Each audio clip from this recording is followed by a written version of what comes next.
وعن أبي موسى عبد الله بن قيس الأشعري رضي الله عنه عن النبي صلى الله عليه وسلم قال: إن الله تعالى يبسط يده بالليل ليتوب مسيء النهار، ويبسط يده بالنهار ليتوب مسيء الليل حتى تطلع الشمس من مغربها. رواه مسلم.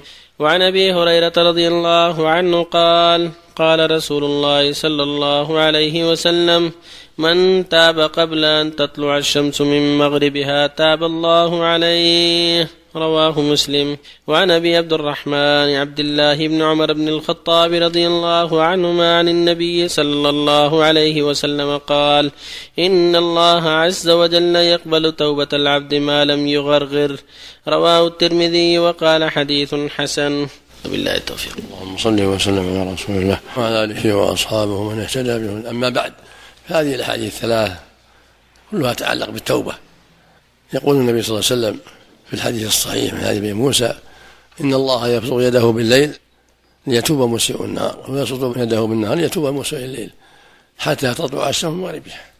هذا من فضل وجوده، وقد حث على هذا ورغب فيه، فقال سبحانه: وتوبوا إلى الله جميعا أيها المؤمنون لعلكم تفلحون.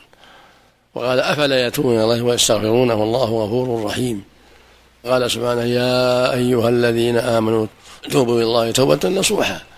فالمؤمن مأمور بالتوبة، وكل إنسان مأمور بالتوبة، كافر والمسلم والعاصي كلهم مأمور بالتوبة، وكل عاصي وكافر عليه يتوب إلى الله من معصيته وكفره قبل أن يموت، قبل أن يغرغره.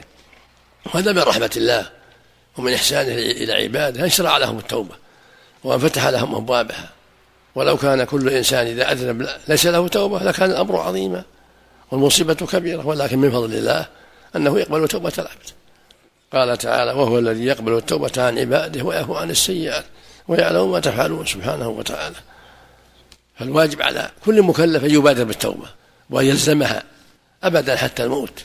وبسط اليد على الوجه يليق به، يبسط يده كما يشاء سبحانه وتعالى، لا يعلم كيف ذلك إلا هو جل وعلا، كما قال جل وعلا: وقالت اليهود يد الله مغلولة غلت أيديهم ولعنوا بما قالوا بل يداه مبسوطتان ينفق كيف يشاء سبحانه وتعالى. فهو موصوف باليدين والبسط على وجه الذي يليق بجلاله، لا يشابه خلقه في شيء من صفاته جل وعلا. وهكذا قوله صلى الله عليه وسلم في الحديث الآخر: إن الله يقبل توبة العبد ما لم تطلع الشمس من مغربها. هذا مثل قوله جل وعلا: يوم يأتي بعض آيات ربه لا ينفع نفسا إيمانها لم تكن آمنت من قبل أو كسبت في من خير. وبعض آيات ربه يعني الشمس من مغربها، يعني طلوعها من مغربها. إذا طلعت من المغرب انتهى كل شيء وختم على الأعمال، فلا تقبل توبة العبد بعد ذلك، إنما تقبل قبل طلوع الشمس من مغربها. فإذا طلعت من مغربها فالكافر يبقى على كفره والمؤمن على إيمانه، ولا تقبل توبة كافر ولا عاصي بعد ذلك. ولا حول ولا قوة إلا بالله. وفي الحديث الثالث دلالة على أن العبد متى تاب ولو أنه مريض ما لم يغر، ما لم تبلغ الروح الحلقوم، ما دام يعقل ويفهم فالتوبة مقبولة.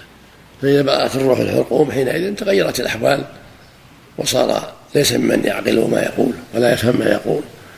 ولكن ينبغي المؤمن بل يجب عليه أن يسارع ويبادر بالتوبة. متى وقع الذنب فالواجب البدار بالتوبة والاستغفار والندم والإقلاع.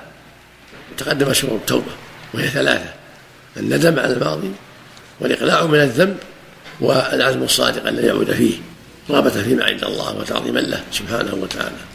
وهناك شرط رابع فيما يتعلق بحق المخلوق، لا بد من استحلاله أو إعطائه حقه.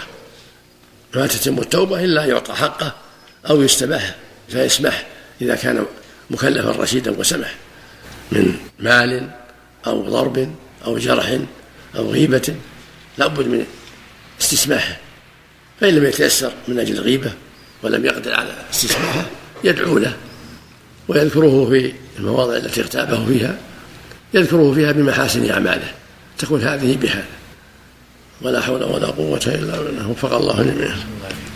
الله إليك يا شيخ، من أثبت أن لله يدا لكن أول هذا الحديث المبتدع يقولونها بالنعمة والقوة، هذا غلط خلاف أهل السنة والجماعة. القوة صفة غير، والقدرة صفة أخرى، واليد صفة خاصة.